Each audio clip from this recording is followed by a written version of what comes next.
Om Sahana Vavatu Sahanau Bhunaktu Sahaviryam Karavavahai Tejasvinavadhitamastu ma vidvishavahai.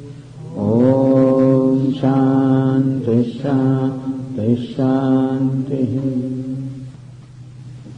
Let us read from the verse 41. Brahmana Kshatriya Visham Shudranancha Parantapa Karmani Pravibhaktani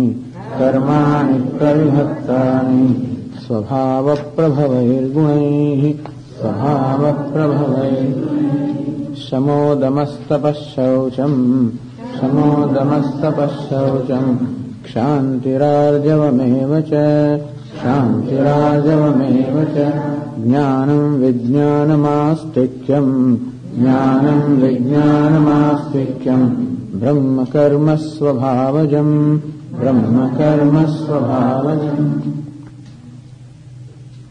Karmani pravibhaktani svabhava prabhavaihi gunaihi.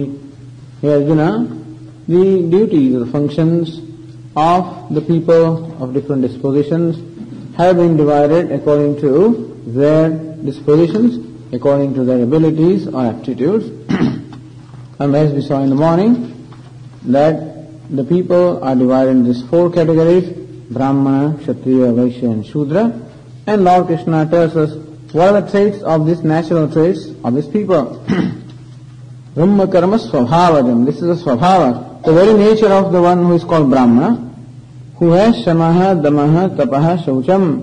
So one who has this tranquility of the mind, also the control over one's sense organs, one in whose life there is this austerity, shaucham, one with a purity, inner purity as well as outer purity, shanti, one is forgiving and accommodative by nature, compassionate by nature, arjavam, one is straightforward, because there is nothing to prove, there is no cheating involved, there is no pretentiousness involved. One is satisfied with oneself, and therefore there is no difficulty in presenting myself as I am. And therefore, straightforwardness. Jnanam, the knowledge of the scriptures. Vijnanam, practicing that knowledge. Astikyam, reverence and faith in the scriptures and the teachers and God. So this is something that will naturally happen when one possesses a nature called the nature of Brahmana, where the sattva is predominant. Then in the next verse, Lord Krishna describes the natural traits of the one who is called Kshatriya. As I said in the morning, Kshatriya is the one in whom the rajas is predominant. And therefore, activity is there, but rajas is followed by sattva, and therefore his activities are generally going to be for the purpose of the welfare or well-being of others. So how is he Kshatriya? The verse 43 tells us that. Shauryam tejo dhrutirdakshyam yuddhe chapyapalayanam danamishwar bhavascha kshatrakarma svabhavajam Kshatrakarma svabhavajam. This is the karma, the disposition of a Kshatriya by his nature. Shauryam, heroism. So, valor or heroism, this is how that person is. And then tejaha, self-con, boldness. And so he is naturally possessed of boldness, possessed of a spirit of adventure, possessed of heroism. Dhrutihi, fortitude, with a firm resolve. And this is required when my mind or my sense organs are tired and it looks like I cannot proceed further. Then also there is something in me that in fact again enthuses them. And this happens when you are trekking in the Himalayas and places like that, and then in one peak after that you think that now you reach the end, you reach the peak to find that this is just, there is yet another peak to follow. And when you reach that peak, there is yet another peak. And then you feel that you are tired, you cannot proceed further, I can't go further. No. And so, this is nice as you go into the Himalayas to these shrines, people are returning. They always enthuse you. So how far is it? Naturally we'll ask, how far do you have to go? Just behind this hill, just behind, just a short distance, just a short distance. Jai Matadi, something like that they will say, and then give you encouragement.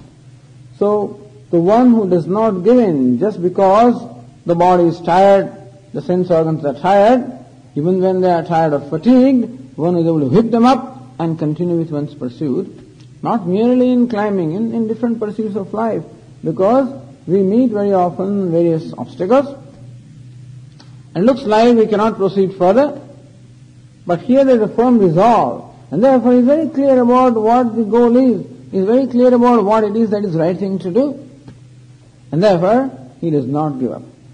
If I don't have a great value for the goal that I have to reach, suppose I don't have a great value for reaching the temple on the hill, I may just give up and return.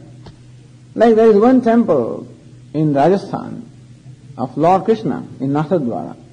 Now Lord Krishna's temples are not called temples, but they are called homes, because this little Krishna lives in a home and not in a palace. But anyway, and so this temple is very famous, number of devotees come, but then the temple hall is rather small, can accommodate only a few devotees. And also what happens with these temples is that Lord Krishna in fact gives darshan 7 times a day. It's not that temple remains open from morning till evening, but it's open, where they will show Lord Krishna just woken up from sleep, and that will be shown for 20 minutes. Then it will close for half an hour. Then Lord Krishna, or 45 minutes will close. Then he's all decorated. Under 25 minutes. Then Lord Krishna goes to graze the cows. Then Lord Krishna is taking meals with his friends. Then Lord Krishna has woken up from his sleep, whatever, like 7 times. Each time you will have darshan for 25 minutes, 20 minutes, 30 minutes, whatever. And before some of these darshans, they will show arati, the lamp before, the arati before Lord Krishna. Now to have the glimpse of this arati, those lamps is very, very important.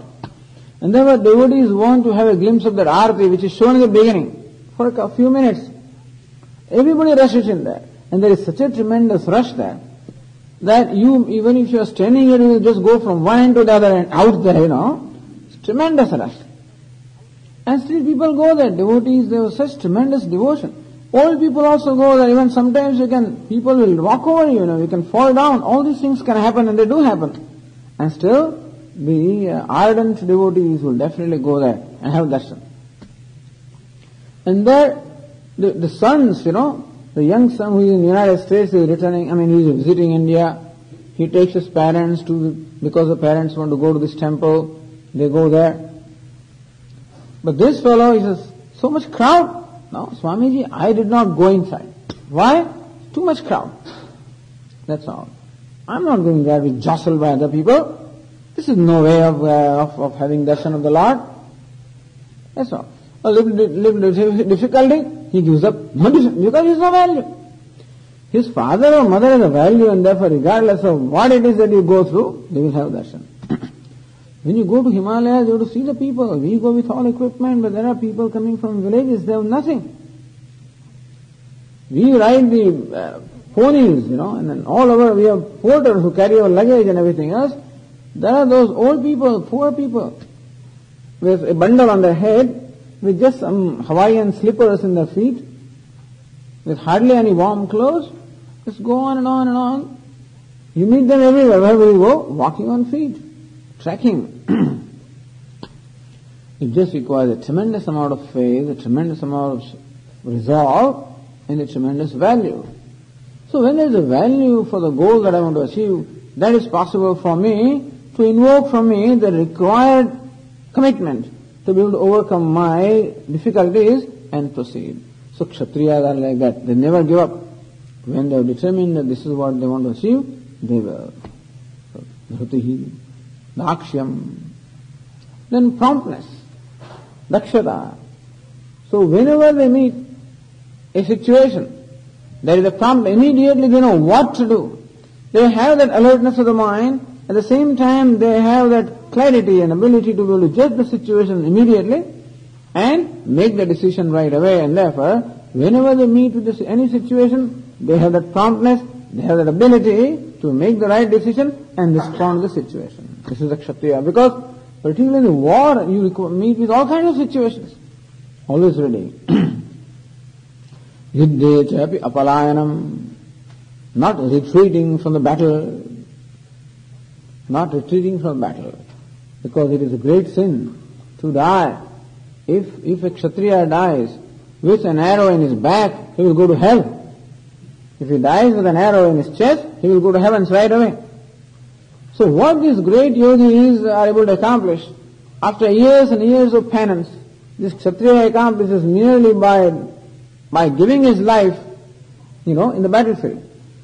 And so, he never retreats from the battle. Yuddhe cha api apala, meaning that for him, his duty is more important than his life. He is willing to give up his life also in order to perform his duty. Dhanam, charity, generosity. These people are very generous also. Generous in giving to the people.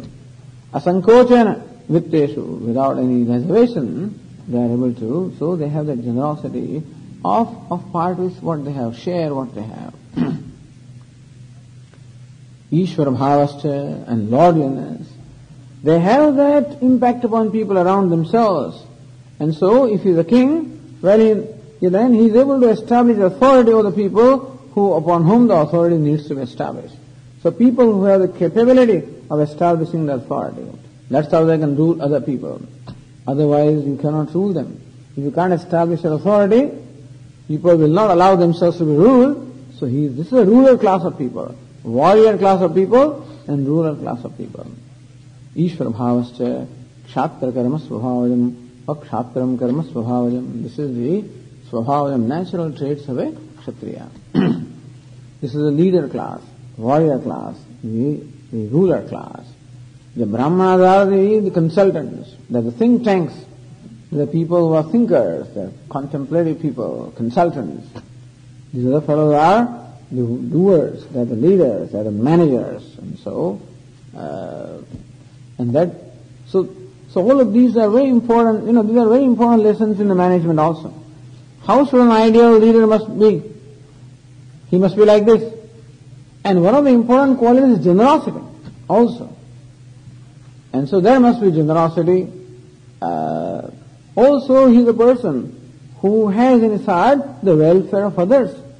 So that is an ideal leader who always wants to help people who are working for him, who is concerned about their growth. And therefore that is important because everybody wants to grow. Everybody wants to find satisfaction with themselves. And leader is the one who creates the conditions for them to grow and find satisfaction. And so selflessness. More selfless a person is, better leader a person can be. Not merely selflessness, but selflessness to the extent that one has, to the extent that one doesn't have much agenda for oneself, to the extent that one's agenda is surrender to the agenda of the setup, the totality, to that extent one can be a better leader. To the extent the leader also has his own agenda, to that extent he is going to exploit the people who are working for him. But when will you not exploit them, or when will you make decisions that are for the well from the others, when you yourself do not have any agenda of your own? So this is, and also he must have that authority. He must have a personality because of which he is able to establish his authority upon others. He must have that boldness so that he does not get overwhelmed by others. He should be able to establish his authority in others. At the same time, the boldness and the strength not to be overwhelmed by others. All of this is required on the part of a leader. So this is a leader class. And therefore Lord Krishna said to Arjuna in the 3rd chapter, Yad yadacharati shrestha tattadeve tarojana sayat pramanam kurute lokas tadanu vartate. Hey Arjuna, whatever a leader does, other people automatically follow. Because most people don't have the thinking capacity. And therefore, they always look up to a person who is a leader. And so if leader must be an ideal person, or as ideal as possible, because many people look up to him. And what he does is very important. So yadyadacharati shrestha, acharanam, whatever conduct he displays, that is the conduct other people follow. So yat pramanam kurute and whatever he considers as the valid means of knowledge. So whatever it is that he considers as the means of knowledge, or what philosophy he follows, what view of life he follows, that also other people automatically follow. Because other people, people are always followers, and they always follow the leader, and therefore being a leader is a very responsible position, because, and of course everybody is a leader to that extent. Every father is a leader, at least, and every mother is a leader. Everybody is a leader. Even elder brother is leader of the younger fellow anyway in the family. And to that extent, we have to recognize that and also assume that responsibility. So this is the Kshatriya. Although this describes the nature of a Kshatriya. The duty of a Kshatriya, as I said, the Kshatriya is again Adhyanam. A Kshatriya also is supposed to study the scriptures, but not teach them. So Brahmana's duty is to study as well as teach. A Kshatriya studies but doesn't teach. Yajna, a Brahmana performs yajna, Kshatriya also performs yajna. But whether the Brahmana will also officiate the yajna, Kshatriya will not. So Brahmana is a priest, Kshatriya is not. So Kshatriya also studies the scriptures, he also performs the yaga, meaning the rituals, which are meant for him. Dhanam, he should always be a charitable person, generous and charitable person. Shastrena cha prajaparanam, and then also to be able to protect the people and protect the dharma by wielding weapons. So Kshatriya is the one who is also adept in using the weapons, so that he can fight in a battle, he can protect the dharma, protect the society. So that is the duty of a Kshatriya. The next verse tells us about the Vaishya and Shudra.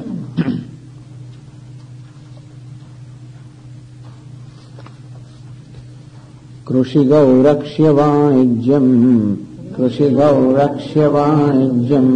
Vaishya karma svabhavajam Paricharyatmakam karma Shudrasyapi svabhavajam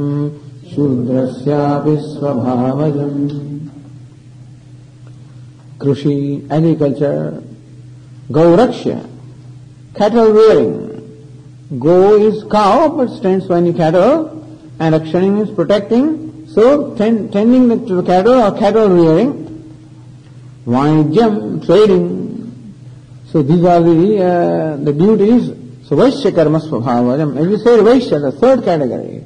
In him the Rajas is predominant. In Kshatriya also Rajas is predominant. In Vaishya also Rajas is predominant.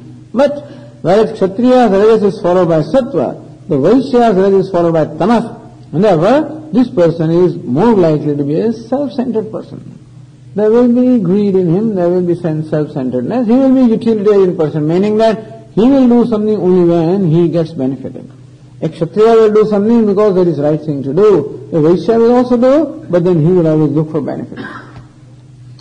It's interesting how the people have this trait. And though a person in the nature of Vaishya, wherever he goes, always finds opportunities to do some business. There are some communities, in fact, who are very adept in that. So wherever they go, they find some opportunities. Well, I think, Swami, it looks like people here are in need of they don't seem to get here Indian groceries. They don't seem to get some spices. They don't seem to get here all that. They seem to require some Indian clothing. Something or that they will always find out and start that business, And so very, very good, very adept. So which also we require. We require this also as one of the important functions of society. Krushi, Gauraksha Vanijam, trading, lending money also is allowed, for Vaishya. The money lending also is allowed, and trading also with reasonable profit.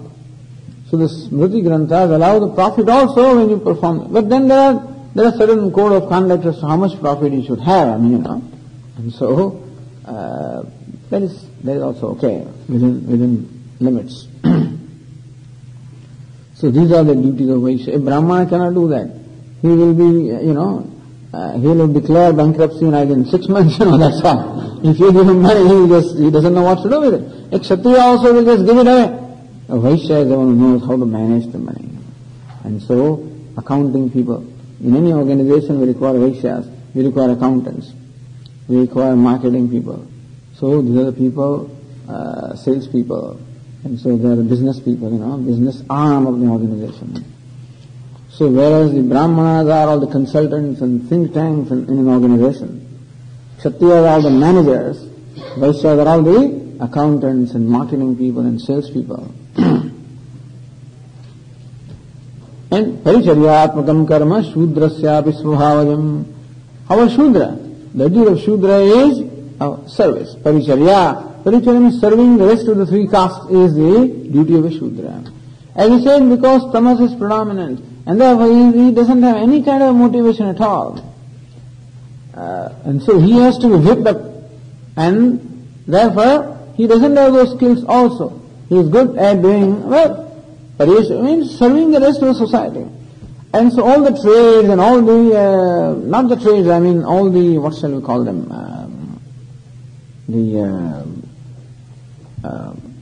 like all the carpentry and the bricklaying and all these goldsmith and ironsmith and all these people will fall in the category of, so these are people who fall in the category of people who work with their hands and serve the rest of the society. So we require shop floor people also. So take an industrial organization, Brahmana, Kshatriya, Vaishya and Shudra. Take even a home. There also, as we said, all these four functions are required. In the home also there was somebody who is a breadwinner, he is a manager, he is a leader. There is somebody who must keep an account, what comes and what is spent. Somebody who you can always refer to whenever there is any difficulties or whenever you need guidance or direction, a Brahmana.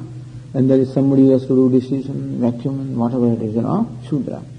And this is one person can be all of his house. It's not that. Swamiji, we don't have all these different people. In India you have them. In India, in the home also, you have people, servants who do all the menial work. And generally the housewife, the mother, she keeps account and everything else also. And the father who earns, there will be grandfather or grandparents who are always advisors. So, Brahma, Kshatriya, Vaishya, Shudra. So these are the four, Lord Krishna says, these four castes I have created. Means God has created.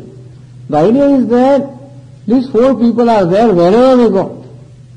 In every society these four kinds of people are there, and then alone the society can run, otherwise it cannot run. In any setup, including a setup called the home, or setup called the business, or anywhere, these four functions are always to be performed, and therefore we require these four disciplines or four functions. And every society is there, except, as we said, in India. These four divisions which are there naturally we recognize and organize. So that all of them, as we say, we'll see in the next verse, that all of them can perform the function for which they are suited.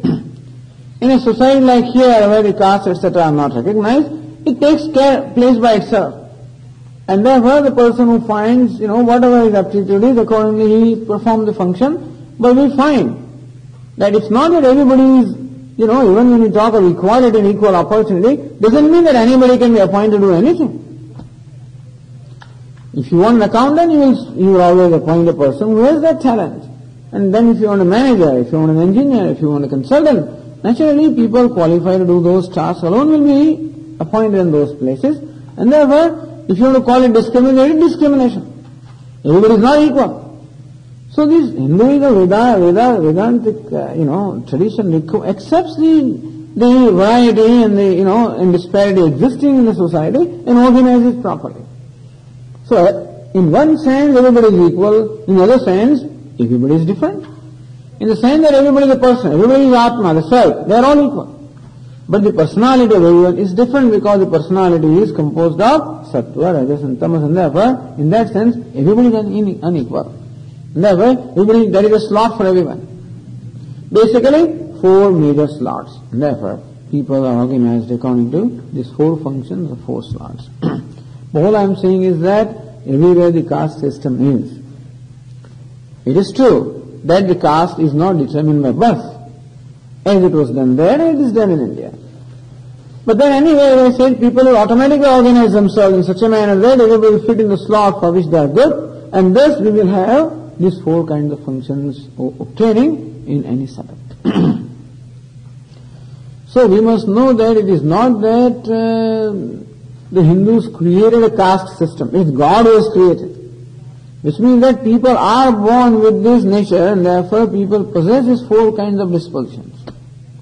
Or all people can be broadly divided into these four dispositions. And we find also that in course of time in every society people get organized also according to the disposition. They find their appropriate slots. Except as we said in India, this division was recognized and organized.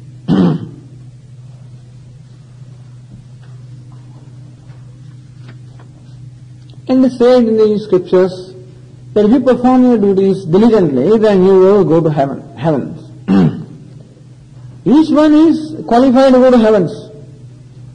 On the earth, each one may not have equal income. As far as the material gain is concerned, perhaps that may not be equal. But as far as the virtuous gain is concerned, as far as the punya is concerned, as far as virtue is concerned, everybody can go and accumulate the punya by living a life of dharma and qualify to go to heavens. But suppose I don't want to go to heaven, Swamiji, I want moksha. Then what? Then each one of these fellows can get moksha also. That means that abhyudaya and nishreyasa. As far as the prosperity in the earth is concerned, they will have different strata. But as far as prosperity in the heavens is concerned, by performing his duties diligently, each one is qualified to go to heavens. And if you perform them somewhat differently, each one also is qualified for moksha. And that's what Lord Krishna says in the next verse, in the verse 45.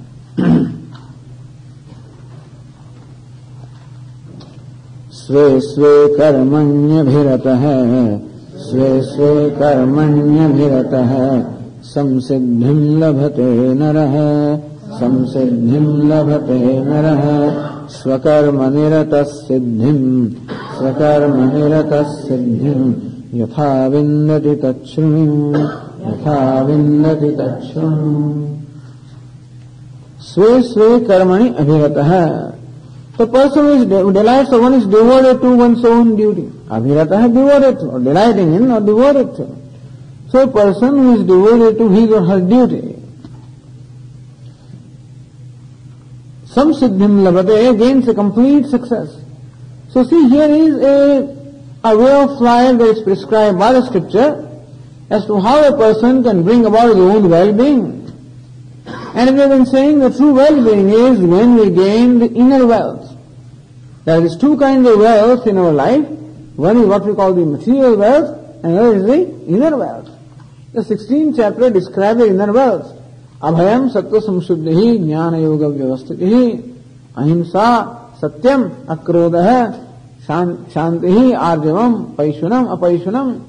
So non-violence, truthfulness, freedom from anger, and tranquility of the mind, forgiveness, all of these are called the inner wealth. So Lakshmi, the goddess Lakshmi or the goddess of wealth, is goddess of both of these. And up to us what it is to ask for. If we invoke Lakshmi to give us the material wealth, we can get. We can also invoke the goddess Lakshmi to get the inner wealth. And as far as that potential is concerned, every function has the potential of enabling us to acquire the inner wealth. These functions do not have an equal potential as far as the outer wealth is concerned. It is true. A Shudra's work will not perhaps get him as much money as a Vaishya's work. And a Kshatriya may be a king, and therefore, yes, as far as the material status is concerned, it is going to be different. But we say it depends on how the scriptures look upon the purpose of life of a human being. If duty-based society is there, where dharma is predominant, and so moksha is the goal, or at least dharma is the goal, and then artha and kama, the material comfort and prosperity and the pleasure, that becomes less and less important. The happiness comes.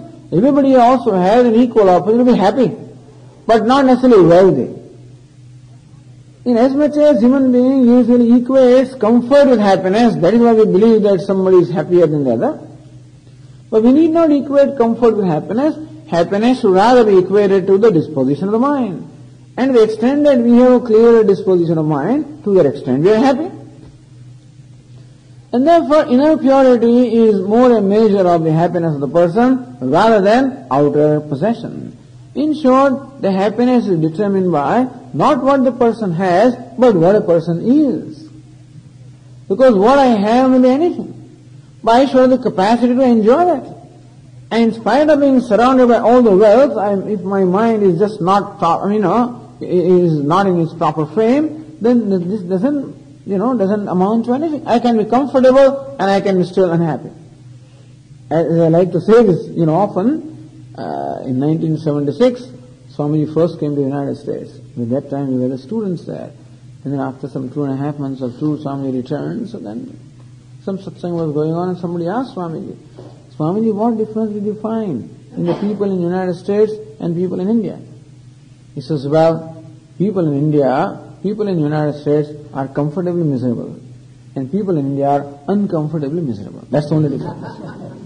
Uncomfortably miserable versus comfortably miserable. And therefore, it should be very clear whether we want just comfort or we want happiness. Then dharma, as we said, is a sure way of acquiring happiness. It is a sure way of acquiring inner wealth in terms of inner purity, and therefore a sure way of acquiring happiness. And that was the purpose, to make everybody happy, not necessarily make everybody wealthy. So the purpose of organization in the Vedic times was to make everybody happy, at the same time help everybody to grow spiritually or grow in the inner wealth, so that ultimately one gains qualification for moksha. So ultimately moksha is because that is what every human being wants. Knowingly or unknowingly, everybody is seeking that freedom. And therefore, everybody wants moksha. That's the desire behind all the desires, and therefore the scriptures prescribe a way of life, because by living which one can fulfill that real desire behind all the desires. Recognizing that the real desire behind all desires is ultimately not only happiness but unconditional happiness. Unconditional freedom. This is what we call moksha. That is the real desire. And so the scriptures prescribe a way of life to fulfill that desire. And so Lord Krishna says in the verse 45, स्वे स्वे कर्मण्यभिरतः स्वे स्वे कर्मण्यभिरतः संसिद्धिं लभते नरः संसिद्धिं लभते स्वकर्मनिरतः सिद्धिं स्वकर्मनिरतः सिद्धिं यथा विन्दति तच्छृणु यथा विन्दति. So स्वे स्वे कर्मणि अभिरतः, devoted to one's duty, not to the outcome. There is karma and there is karma phala. So where is the devotion? Sve sve karmani. One is devoted to one's duty, one's function. Naraha samsiddhim labhate. That person gains the perfection. He gains the complete success. The idea is that everybody can become a Brahmana. The question was, Swamiji, that people are born in different castes, they are born with different dispositions. And therefore by birth they are branded. Brahma, Kshatriya, Vaishya, Shudra, a person is branded by birth. And that cannot be changed. But is it possible for a person, does a person ultimately become Brahmana or not? The answer is yes, that everybody can become Brahmana by disposition. That in order to gain the knowledge, it is necessary to acquire a disposition that was of a Brahmana. Shamaha, Damaha, Tapaha, Shaucham. And so verse 42 describes the traits of a Brahmana. They are typical traits for, that is what we call the purification of mind or antahkarana shuddhi. And that is what is required, that's the required qualification for gaining the knowledge. And therefore, some siddhim labhate naraha. Lord Krishna says that one can definitely gain some siddhi. Siddhi means perfection. Lord Krishna used the word siddhi, which also means power. And therefore the word siddhi is well known in the sense of many spiritual powers that one gains. Yoga Shastra describe different kinds of siddhis. The eightfold siddhis are described. The power, the spiritual power, I guess, that you can invoke within yourself, and thus you can attain different kinds of powers, accomplishments.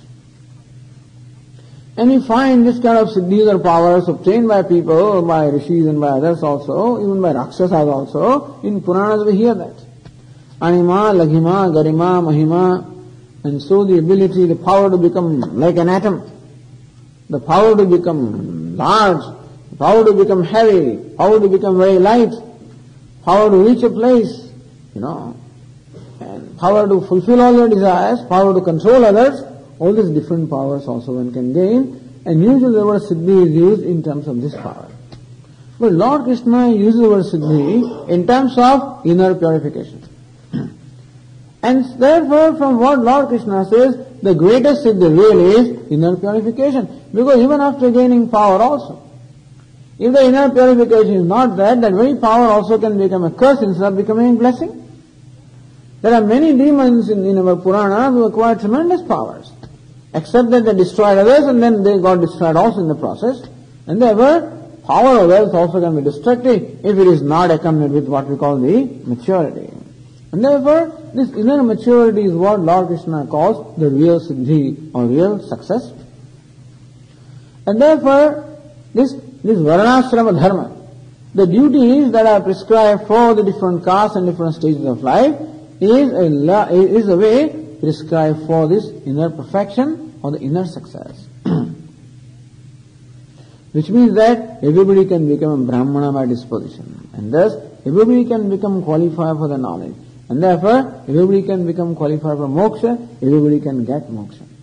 And there are any number of saints we find in our Puranas also where people coming from different castes, all of them became great saints, and all of them, so it is not that as far as saints are concerned, that is not limited to Brahmanas. There are saints from every caste. We find many kings also who were great sages. We find even, in fact, in Mahabharata there is a story of a butcher. So he has a shop, and that is the work he is doing. And in Sanskrit it's called Vyadha. So the story is told in Mahabharata. So there is a sannyasi, and he was a man of great penance, doing his penance in the forest.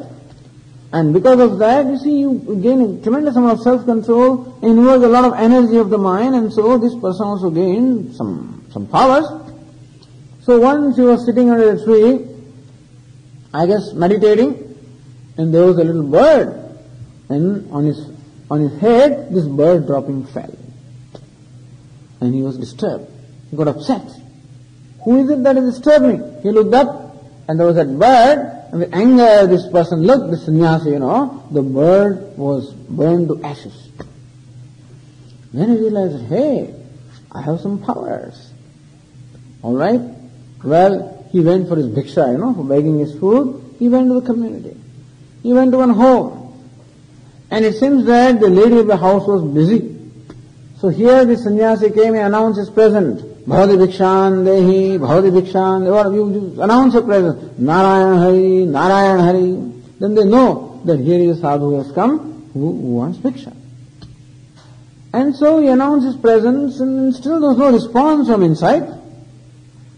And so Narayan Hari must have said a few times, and he got angry. How come nobody responds? And then a voice came from inside. That here, Sadhu Maharaj, wait for a few minutes. How long is it going to take? She says, wait, I'm not that bird who's going to be burned to ashes, why? So wait, I'm serving my husband right now. Let me finish that. I'll come and serve you. This person was flabbergasted. How did she know? And after she was done, serving her husband, she came out and gave him the bhiksha. And he asked, Mother, how do you know? He says, well, all I am doing is performing my duty as a housewife. So what this person could accomplish by doing a lot of penance, this woman had accomplished more than that merely by performing her duty, serving her husband. These are the stories told of women particularly, sister, what you get and what you should do. Anyway, and then she said that, he says, how can I become like you?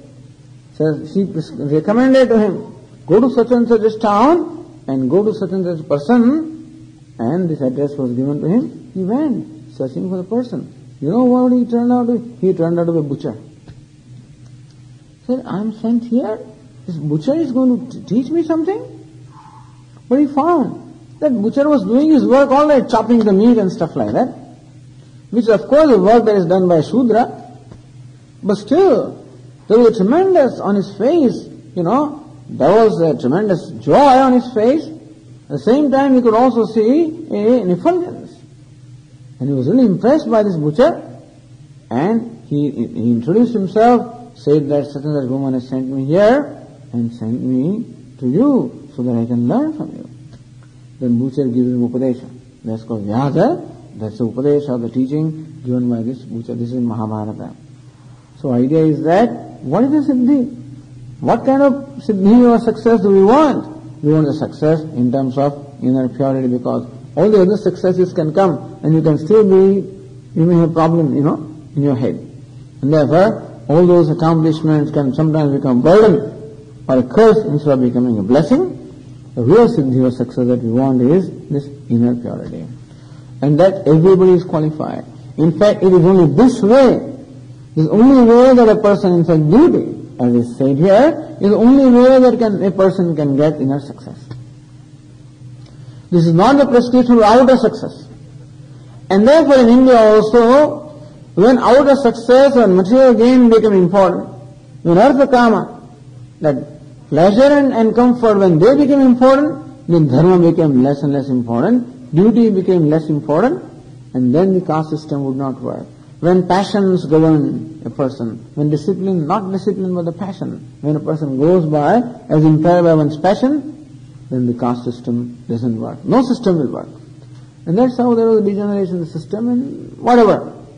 But the reason is not because the system that was devised is faulty.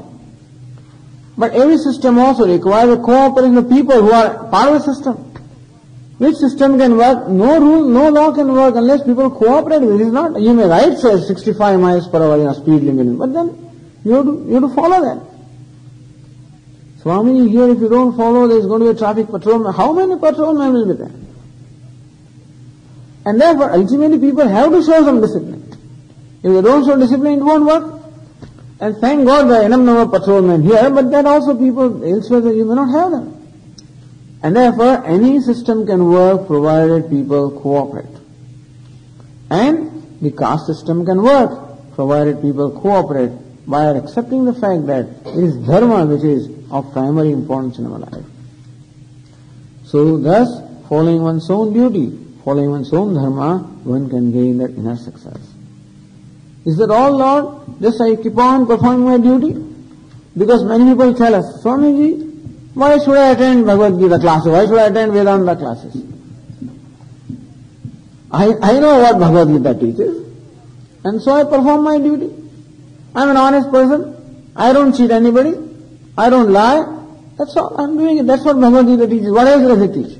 No, that is what Bhagavad Gītā begins as a matter of fact. And therefore Lord Krishna says, it is not merely by performance of duty. Swakarma niratah siddhim yathavam ekachunu. Listen to how one devoted to one's duty finds success. Not merely performing duty, but adding some other dimension to perform some duty. That is a very important dimension. So duty of course is very important, but the dimension that Lord Krishna will prescribe in next verse is extremely important. To gain preparation for knowledge and ultimately for it to culminate in the moksha, which is the goal of life. And so the verse 46 tells us that. यतः प्रवृत्तिर्भूतानां येन सर्वमिदं ततं स्वकर्मणा तमभ्यर्च्य सिद्धिं विन्दति मानवः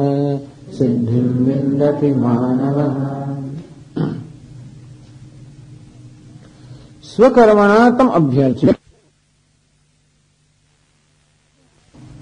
Adoring him, worshipping him by one's own duty. Swakarma means swadharma. Karma means your duty. So performing the duty in the spirit of worship. Tam abhyarcha, tam ishwaram, worshipping that Lord, adoring that Lord, worshipping that Lord with one's duty. Meaning performing one's duty in the spirit of worship of the Lord. So not just performing the duty, which is also good, but performing the duty in the spirit of worship, that is the best. Who is God? So Lord Krishna gives there a very beautiful description of God. In one line, Yatah pravrittir bhutanam yena sarvamidam tatam. Yatah, one from whom, bhutanam pravrittihi, utpattihi cheshtava.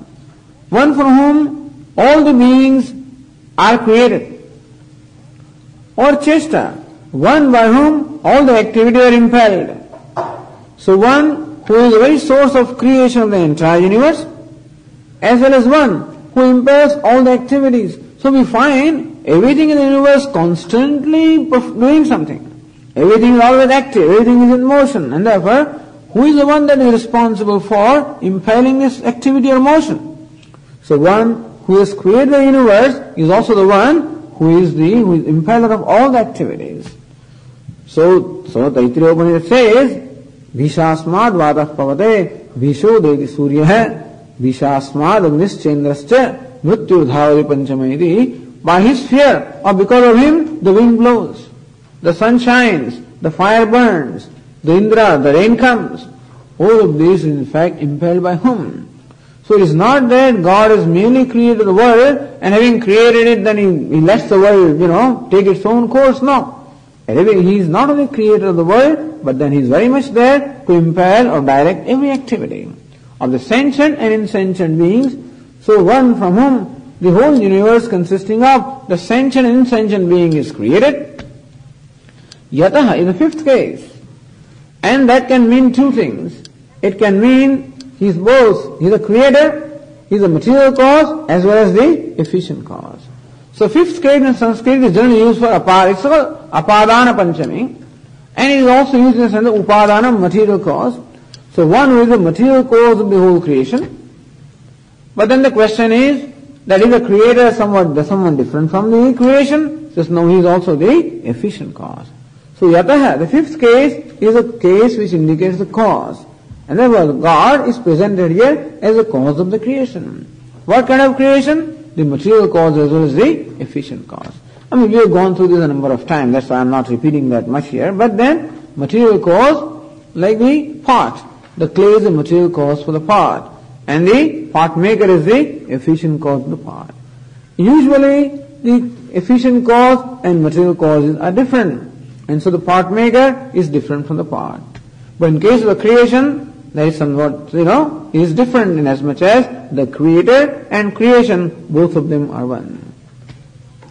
When we say that the Lord is a creator, naturally he is an intelligent being, he is a conscious being. If we say he is merely the material, then he can be even inert. But when he says the creator, the efficient cause, that means that he is a conscious being, an intelligent being. And the creator must have the knowledge of what is going to be created, and therefore the one who has created the whole universe is all-knowing. The creator also must have the power and ability to create. And therefore one who has created the world is all-powerful. So he is all-knowledge, all-powerful. And even the material cause, the material is that which pervades the effect. Like the clay is the material cause and the pot is the effect. And wherever the pot is, there the clay is. So that is the nature of the material cause, that it pervades the effect. So yena sarvamidam tatam. Yatah pravrittir bhutanam. The intelligent being, the omniscient, omnipotent, and intelligent being from whom there is the creation of the whole universe. Yena saramidam tatam. By whom the creation is pervaded. So one by whom the creation is pervaded, because he is the material cause. He is the creator as well as creation. And pravritti, one from whom pravritti means activity. So one who is responsible for the running of the universe. He is also the ordainer of the universe from whom all activities are impelled. So that's the definition of God. And as we are saying a number of times, when we really apply this definition of God, it turns out that everything is God. If he is a material cause, then he is the one who is manifest to the whole creation. And he is the very intelligence behind the whole creation, and therefore whatever there is nothing but God. And this is very nice, because for worshipping God, if God was confined only to heavens, or God was confined to the temple, then only when I come to the temple and make some offerings, then I worship God. But if God is there, Antaryami, He He is the indwelling self of every being. In that case, to worship God, all I need to do is to offer my action, whoever it is, in the spirit of worship. And therefore, by this definition, every simple act that we perform can become an act of worship. It is not the action that is important there, but the spirit with which the action is performed, and therefore, performing action in the spirit of worship. But Swami, where is God? I do my work of accounting, I do farming, I do gardening, I do my business, I do my training. Where is God in that? How can I, Swami, when I am doing accounting work, adding up my numbers and things, how can I worship God? I am working on a computer. How can I make that action a worship of God? I am doing gardening work. How can I, that is where the art comes. So this is where our ingenuity and our art comes, as to how to convert every action into a worship of God. Because God is involved at every moment in our life, in one way or the other. As I said, whoever is in front of me, he is God, as a matter of fact. But Swami, I don't see God in that.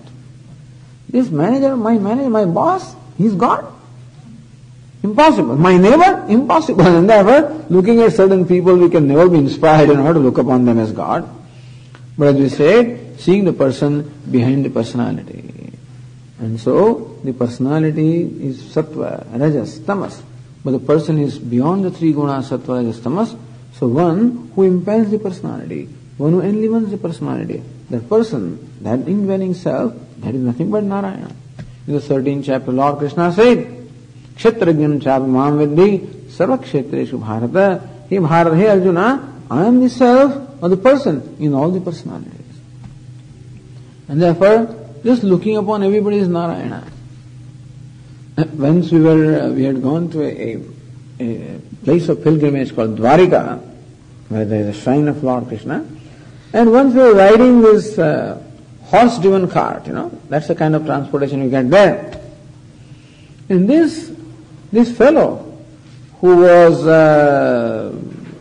taking us and who was a driver, he was a very interesting person.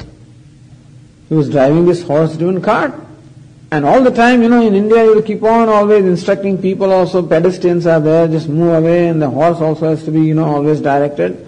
And so all along this fellow is always talking, saying something. And he addressed everybody what? He would tell his horse, hey Narayana, come on now, proceed further. Narayana, don't slow down, move. Hey Narayana, slow down. Or you find somebody on your way, hey Narayana, please move away. It's most amazing. This fellow addressed everybody as Narayana. Well, you can at least, even if you use the word Narayana, that also has a great impact on the mind. And that is what the fact is. In short, performing every action in the spirit of worship. In some way, God is the beneficiary of whatever we do. Even if I am performing an act of accounting, simple thing. Nobody even knows what I am doing. Nobody makes note of what I am doing also. Doesn't matter.